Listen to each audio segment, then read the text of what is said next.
Chapitre 4. Le plus grand royaume 1 à 3. Un Nebuchadnezzar, roi, à tous les peuples, aux nations, aux hommes de toute langue, qui habitent sur toute la terre. Que la paix vous soit donnée avec abondance. 2. Il m'a semblé bon de faire connaître les signes et les prodiges que le Dieu suprême a opérés à mon égard. 3. Que ces signes sont grands, que ces prodiges sont puissants. Son règne est un règne éternel, et sa domination subsiste de génération en génération.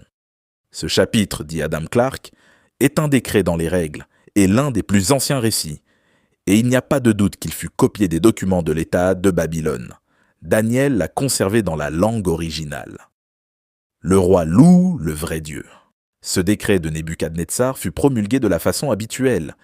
Il désirait faire connaître, non pas à quelques hommes seulement, mais à tous les peuples et à toutes les nations, la façon admirable dont Dieu avait agi avec lui. Les gens sont toujours disposés à raconter ce que Dieu a fait pour eux lorsqu'il s'agit de bénéfices ou de bénédictions. Nous devrions être également disposés à raconter ce qu'il a fait pour nous humilier et nous châtier. Nebuchadnezzar est un bon exemple dans ce domaine, comme nous le verrons plus loin dans ce chapitre. Il confessa avec franchise la vanité et l'orgueil de son cœur, et il parle librement des méthodes employées par Dieu pour l'humilier. Avec un esprit sincère de repentance et d'humiliation, il considéra comme une bonne chose de révéler ces choses pour que la souveraineté de Dieu soit exaltée et son nom adoré. Déjà, Nebuchadnezzar ne demandait plus l'immutabilité de son royaume, mais il s'en remit totalement à Dieu, reconnaissant que seul son royaume sera éternel et sa domination de génération en génération. 4 à 18. 4 mois, Nebuchadnezzar, je vivais tranquille dans ma maison, et heureux dans mon palais. 5. J'ai eu un songe qui m'a effrayé.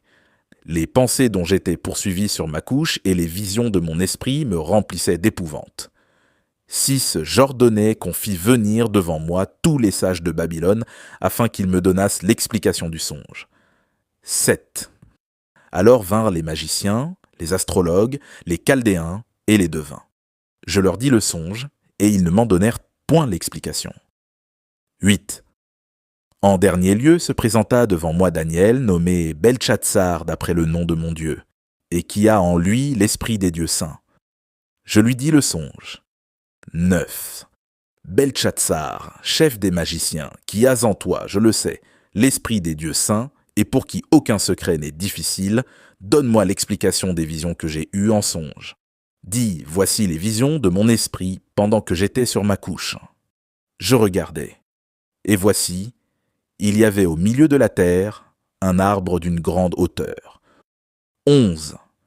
Cet arbre était devenu grand et fort, sa cime s'élevait jusqu'aux cieux, et on le voyait de toute la terre. 12. Son feuillage était beau, et ses fruits abondants. Il portait de la nourriture pour tous. Les bêtes des champs s'abritaient sous son ombre, les oiseaux du ciel faisaient leur demeure parmi ses branches, et tout être vivant tirait de lui sa nourriture. 13. Dans les visions de mon esprit que j'avais sur ma couche, je regardais, et voici un de ceux qui veillent et qui sont saints descendit des cieux. 14. Il cria avec force et parla ainsi, abattez l'arbre et coupez ses branches, secouez le feuillage et dispersez les fruits, que les bêtes fuient de dessous et les oiseaux du milieu de ses branches. 15. Mais laissez en terre le tronc où se trouvent les racines et liez-le avec des chaînes de fer et d'airain, parmi l'herbe des champs, qu'il soit trempé de la rosée du ciel et qu'il ait, comme les bêtes, l'herbe de la terre pour partage. 16. Son cœur d'homme lui sera ôté et un cœur de bête lui sera donné, et 7 temps passeront sur lui. 17.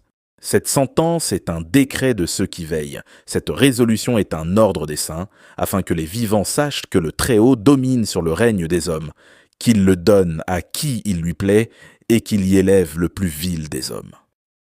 18.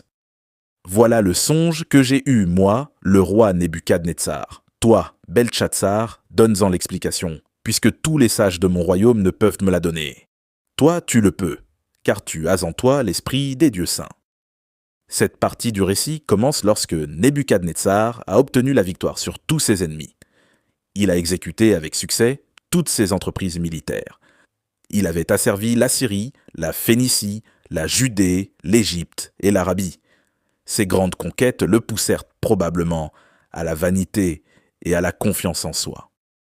C'est au moment où il se sentit le plus sûr, et alors qu'il était très improbable que quelque chose vienne perturber sa propre satisfaction tranquille, que Dieu choisit de l'affliger par des craintes et des pressentiments. Le roi troublé par un autre rêve. Mais qu'est-ce qui pouvait bien apporter des craintes dans le cœur d'un monarque comme Nebuchadnezzar? Il avait guerroyé dès sa jeunesse.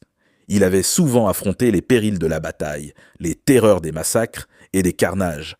Et au milieu de ces scènes, il était resté impassible. Qu'est-ce qui pouvait bien l'effrayer maintenant? Aucun ennemi ne le menaçait. Aucun nuage néfaste était visible.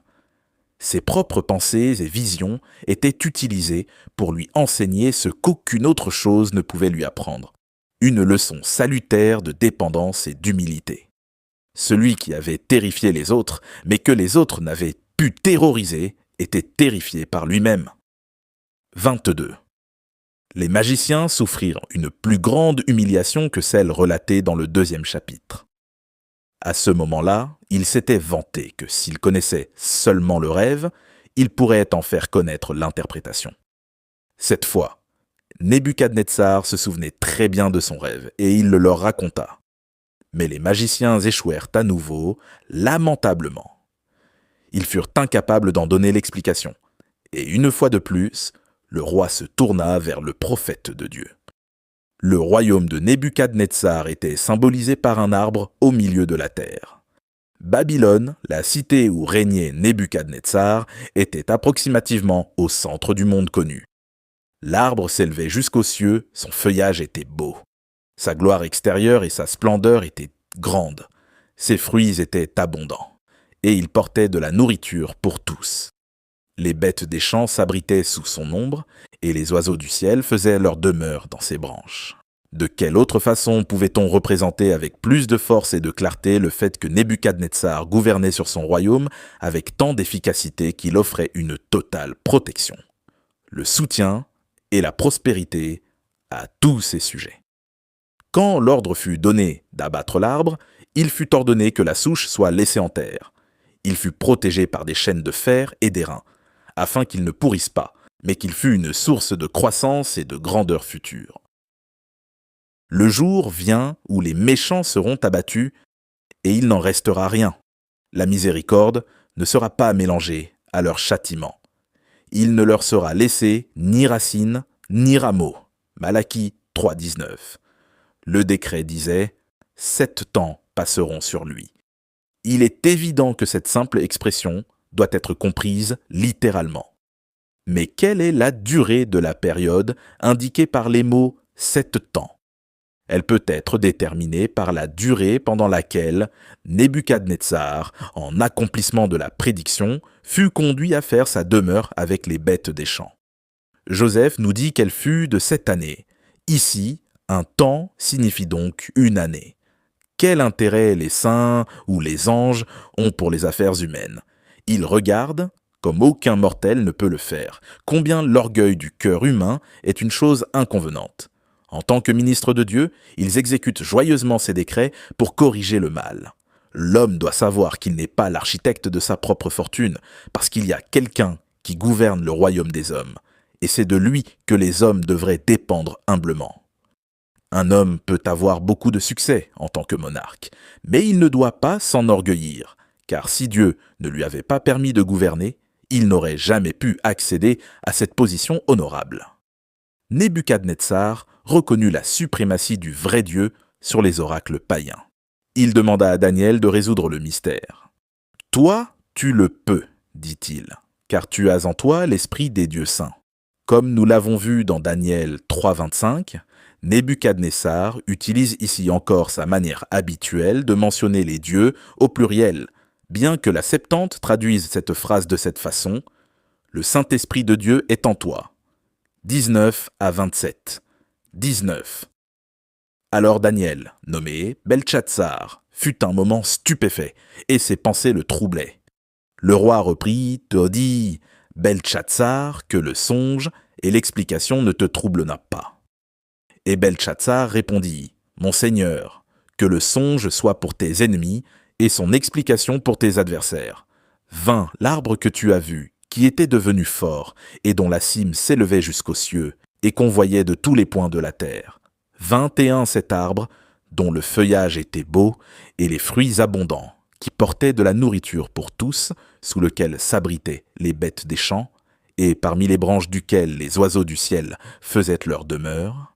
22 c'est toi, ô roi, qui est devenu grand et fort, dont la grandeur s'est accrue et s'est élevée jusqu'aux cieux, et dont la domination s'étend jusqu'aux extrémités de la terre. 23. Le roi a vu l'un de ceux qui veillent et qui sont saints descendre des cieux et dire « Abattez l'arbre et détruisez-le. Mais laissez en terre le tronc où se trouvent les racines et liez-le avec des chaînes de fer et d'airain parmi l'herbe des champs. Qu'il soit trempé de la rosée du ciel et que son partage soit avec les bêtes des champs jusqu'à ce que 7 ans soit passé sur lui. 24. Voici l'explication, ô roi, voici le décret du Très-Haut, qui s'accomplira sur mon Seigneur le roi. 25. On te chassera du milieu des hommes, tu auras ta demeure avec les bêtes des champs, et l'on te donnera comme aux bœufs de l'herbe à manger. Tu seras trempé de la rosée du ciel, et 7 temps passeront sur toi, jusqu'à ce que tu saches que le Très-Haut domine sur le règne des hommes, et qu'il le donne à qui il lui plaît. 26. L'ordre de laisser le tronc où se trouvent les racines de l'arbre signifie que ton royaume te restera quand tu reconnaîtras que celui qui domine est dans les cieux. 27. C'est pourquoi, ô roi, puisse mon conseil te plaire. Mets un terme à tes péchés en pratiquant la justice et à tes iniquités en usant de compassion envers les malheureux, et ton bonheur pourra se prolonger. L'hésitation de Daniel, qui resta assis, frappé de stupeur pendant 1 heure, n'était pas due à une difficulté à interpréter le rêve, mais au sujet délicat qu'il devait faire connaître au roi. Daniel avait reçu des faveurs du roi, seulement des faveurs autant que nous sachions, et il lui coûtait d'être le porteur de la terrible menace d'un jugement contre lui telle qu'elle était contenue dans le rêve. Le prophète était troublé par la nécessité de décider quelle serait la meilleure façon de le lui faire connaître. Il semble que le roi s'attendait à recevoir quelque chose de ce style. Aussi rassura-t-il le prophète en lui disant de ne pas se laisser troubler par le rêve ou son interprétation. C'était comme s'il avait dit « N'hésite pas à me le faire connaître, quelle que soit sa signification pour moi. » 23. Daniel interprète le songe. Ainsi rassuré, Daniel parla avec puissance et courtoisie. « Mon Seigneur, que le songe soit pour tes ennemis, et son explication pour tes adversaires. » Ce rêve annonçait une calamité que Daniel aurait voulu voir s'abattre sur les ennemis du roi plutôt que sur lui. Nebuchadnezzar avait fait un exposé minutieux de son rêve, et aussitôt Daniel l'informa que le rêve s'appliquait à lui, qu'il était évident que le roi avait prononcé sa propre sentence. L'interprétation qui suivit était si claire qu'elle ne nécessita aucune explication. Les menaces de jugement étaient conditionnelles. Elles devaient enseigner au roi que les cieux gouvernent, le mot « cieux » est utilisé ici pour Dieu, le gouverneur des cieux. Daniel profita de l'occasion pour donner au roi des conseils quant au jugement qui le menaçait. Mais il ne l'accusa pas avec un esprit dur et critique. La bonté et la persuasion furent pas les armes qu'il décida d'employer. « Puisse mon conseil te plaire !» De la même façon, l'apôtre Paul prie les hommes de supporter ses paroles d'exhortation. Hébreux 13, 22. Si le roi voulait mettre un terme à ses péchés en pratiquant la justice et à ses iniquités en usant de compassion envers les malheureux, le résultat pourrait en être une prolongation de sa tranquillité, ou comme le dit une note dans la marge de certaines versions. Par la repentance, il aurait pu éviter le châtiment que le Seigneur se proposait de faire tomber sur lui. 28 à 33. 28. Toutes ces choses se sont accomplies sur le roi Nebuchadnezzar. 29. Au bout de 12 mois, comme il se promenait dans le palais royal à Babylone, 30 le roi prit la parole et dit « N'est-ce pas ici Babylone la grande, que j'ai bâti comme résidence royale, par la puissance de ma force et pour la gloire de ma magnificence. 31. La parole était encore dans la bouche du roi qu'une voix descendit du ciel. « Apprends, roi Nebuchadnezzar, qu'on va t'enlever le royaume. » 32. On te chassera du milieu des hommes, tu auras ta demeure avec les bêtes des champs, on te donnera comme aux bœufs de l'herbe à manger. Et 7 ans passeront sur toi, jusqu'à ce que tu saches que le Très-Haut domine sur le règne des hommes et qu'il le donne à qui il lui plaît. 33. Au même instant, la parole s'accomplit sur Nebuchadnezzar. Il fut chassé du milieu des hommes. Il mangea de l'herbe comme les bœufs, son corps fut trempé de la rosée du ciel, jusqu'à ce que ses cheveux crussent comme les plumes des aigles, et ses ongles comme ceux des oiseaux. L'orgueil et l'humiliation du roi. Nebuchadnezzar ne tira pas profit de l'avertissement reçu, mais Dieu patienta 12 mois avant de laisser tomber le châtiment. Durant tout ce temps, le roi continua à caresser l'orgueil dans son cœur et finalement il atteint le point culminant que Dieu ne pouvait lui permettre de dépasser. Le roi était en train de marcher dans son palais, et comme il regardait les splendeurs de cette merveille du monde, la grande Babylone, la beauté des royaumes, il oublia la source de toute sa force et de sa grandeur, et il s'exclama « N'est-ce par ici Babylone la grande que j'ai bâtie ?» Les archéologues ont découvert les ruines de cette antique cité, que Sir Frédéric Queignon décrit comme suit. Ces ruines confirmèrent le caractère généralement dévasté du site, mais elles révélèrent aussi beaucoup de son plan, de son architecture et de son ornementation. Les édifices trouvés étaient presque tous l'œuvre de Nebuchadnezzar, qui reconstruisit considérablement la ville antérieure, son propre palais énorme, Babylone la Grande que j'ai bâti comme résidence royale par la puissance de ma force et pour la gloire de ma magnificence, étant le plus remarquable de tous. Le moment où Nebuchadnezzar devait être humilié était arrivé. Une voix du ciel vint lui annoncer à nouveau le jugement menaçant, et la divine providence procéda immédiatement à son exécution. Il perdit la raison. La pompe et la gloire de sa grande cité ne l'enchantaient déjà plus. Dieu, par le contact de son doigt, lui enleva la capacité de l'apprécier et d'en jouir. Il abandonna la demeure des hommes et chercha un refuge et la compagnie entre les bêtes des champs. 34 à 37. 34. Après le temps marqué, moi, Nebuchadnezzar, je levai les yeux vers le ciel, et la raison me revint. J'ai béni le Très-Haut, j'ai loué et glorifié celui qui vit éternellement, celui dont la domination est une domination éternelle, et dont le règne subsiste de génération en génération. 35. Tous les habitants de la terre ne sont à ses yeux que néant. Il agit comme il lui plaît avec l'armée des cieux, et avec les habitants de la terre, et il n'y a personne qui résiste à sa main et qui lui dise « 36. Que fais-tu » En ce temps, la raison me revint. La gloire de mon royaume, ma magnificence et ma splendeur me furent rendues. Mes conseillers et mes grands me redemandèrent. Je fus rétabli dans mon royaume et ma puissance ne fit que s'accroître. 37. Maintenant, moi, Nebuchadnezzar, je loue, j'exalte et je glorifie le roi des cieux, dont toutes les œuvres sont vraies et les voies justes, et qui peut abaisser ceux qui marchent quant avec orgueil. Nebuchadnezzar loue le Dieu des cieux. À la fin des 7 ans, la main de Dieu cessa d'affliger le roi, et il retrouva la raison et l'intelligence. Son premier geste fut de bénir le Très-Haut. À ce sujet, Matthew Henry nota avec beaucoup d'à-propos « On peut en toute justice 24 considérer ceux qui ne bénissent ni ne louent Dieu comme privés de leur intelligence.